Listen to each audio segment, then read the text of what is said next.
रहा था, अचानक बोलना लगे। अचानक जिसके मस्तिष्क में योजनाएं आने लग जाए वह होता है श्रीतः विराजमान सूर्य के समान। वो स्वयं से ही मार्ग उत्पन्न होता है। अचानक का एक अर्थ होता है स्वयं के माध्यम से, अन्य किसी के माध्यम से नहीं। अन्य किसी के माध्यम से कर्म करोगे तो बहुत समय लगेगा। स्वयं के माध्यम से अचानक हो जाता है, स्वयं के माध्यम से जल्दी हो जाता है कर्म। करना चाहिए उसे करना, जो नहीं जिसमें समय नहीं देना चाहिए उसमें समय देना, जो जिससे डरना नहीं चाहिए उससे डरना, मतलब जो होना नहीं चाहिए उसको करना ही एक तरह से हमें असफल करती है।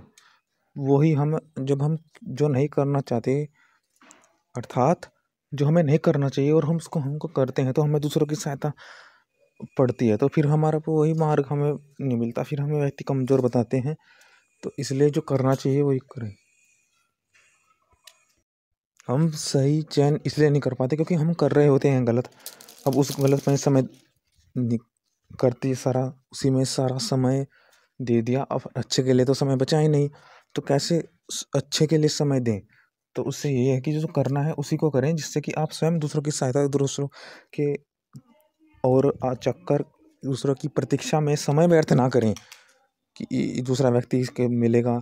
अगर स्वयं करेगा तो स्वयं से व्यक्ति सुनिश्चित हो जाता है और सही चुनता है, स्वयं से सुखार्थी होता है, स्वयं से सुखी तो तिष्ठसि अधिकार पाए हुए हैं।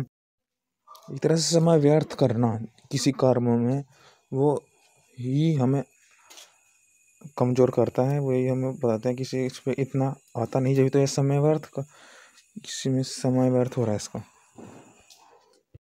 फिर ही हम किसी के प्रति समय करते हैं क्योंकि हम समय व्यर्थ कर रहे होते हैं, तो प्रतीक्षा कर रहे होते हैं और डबल डबल समय व्यर्थ। एक तो कर्मों का गलत कर्म में समय और एक प्रतीक्षा में समय व्यर्थ, फिर क्या हासिल होगा? कुछ नहीं। हम ये ना कहें कि इस पर आता नहीं जब तो समय व्यर्थ, जब तो ऐसा कर रहा है, जब तो ये सोच रहा है, जब तो इसको कुछ पता नहीं, जब तो ये गलत दुख पा रहा है, जब तो ये निश्चित नहीं हो रहा, जब तो संशय है कि ये गलत समय दे रहा, तो व्यक्ति को ऐसा कहे हमें, ये हमें मौका नहीं देना चाहिए। गलत तो तीन के और देखा कि तीन के में हम गलत समय तो नहीं व्यर्थ कर रहे, कि हम निश्चित ना हो, हमें कर्म कर्म हमें निश्चित नहीं, दोबारा उसको चेक करने, दोबारा उसको देखने लग गए, समय अधिक दे रहे हैं जिस कर्म में जितना देखना था, जिसमें जितना करना था उसको उतना आप उस वस्तु का पदार्थ के चयन ले पाएंगे। सोचेंगे आप पदार्थों से हमें अधिक कर्म करवाता है, बार बार देखेंगे कि इसमें ना गलत हो जाए तो कितना इससे इसमें हानि हो जाती है, तो हानि देखेंगे ना उसकी, अच्छाई थोड़ा देखेंगे। तो हानि देखते रहेंगे तो फिर डबल डबल उसमें परिश्रम करेंगे, डबल डबल परिश्रम नहीं, उसमें डबल से हम समय देंगे, तो उस प्रयास करते वो करते रहेंगे। परिश्रम से वही है जो एक बार के मैं समझ कर कि इसमें कितनी अच्छाई है तो उसको अच्छाई के लिए करना, परिश्रम की अच्छाई और हानि को अलग अलग कर लें। यानी कि इसमें हानि होगी, देखो उससे इतनी हानि होती है तो हानि पर ध्यान दे, फिर हानि के लिए बचने के लिए बार बार करते रहें, बचे यही संशय बना रहे और उसको बार बार निवारण करने के लिए करते रहे। अधिक समय देने पर तो अच्छा को जो करना था वो करके, यानी तो एक दिन के क्या समय बचाना है, तो समय बड़ा बलवान है। तो यही है कि मन प्राण सब समय से चल रहे हैं, हृदय वेदन समय वेदन करता है, समय ही ऊपर भी उठाता है, उसमें बढ़ती भी करता है और अन्य अच्छा भी प्राप्त करता है। ये नहीं तो उस अच्छा प्राप्त कराए जो समय है कि मैं ये अचानक से इस अच्छा प्राप्त कर गया, अचानक से, अचानक क्या मतलब स्वयं से इसे अच्छा प्राप्त कर गया, इतनी मेरे में कैपेबिलिटी हो, सामर्थ्य है कि स्वयं से इससे अच्छा और स्वयं से सब समान रूप से क्या चाहिए वैसे मैं प्राप्त करता रहा। स्वयं से आत्मा का बल बढ़ाया, आत्मा का बल कम ना हो ना, स्वयं से इतना कैपेबिलिटी हो, आत्मा का बल बढ़ा लिया, अन्य प्राप्त चाह करके, अन्य अच्छाई चाह करके आत्मा का बल बढ़ेगा।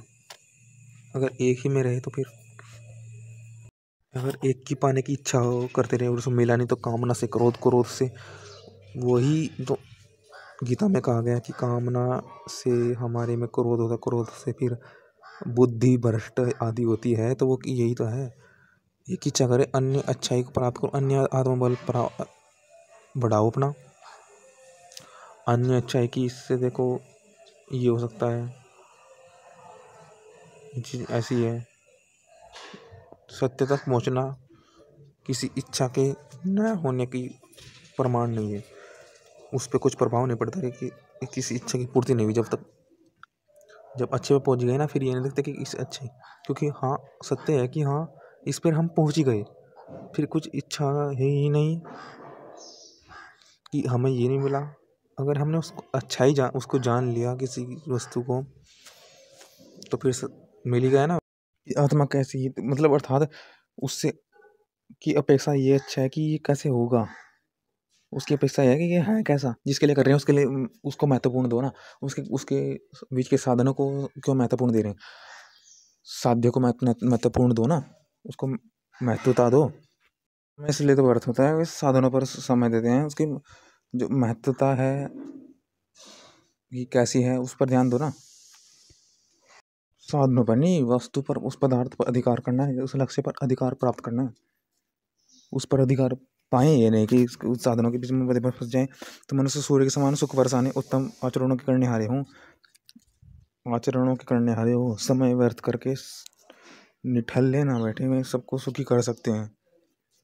साध्य पर ध्यान दो, साध्य में रम जाओगे। और आप सब चाहते हैं कि साध्य में रम जाएं, कि साधन से आसानी तो जाती है, साधन से आने वाले में समय आसानी तो पड़ जाती है, परंतु आसानी ऐसे लेनी होती कि उससे हमें नहीं होता, उसमें भी हम उसके माध्यम से, अच्छे के माध्यम से जी पाएँ, उसके अच्छे के माध्यम हम वो प्राप्त करें जो हमें अब जो हमारे प्राप्त नहीं था वो भी हम उसके माध्यम से प्राप्त कर लें।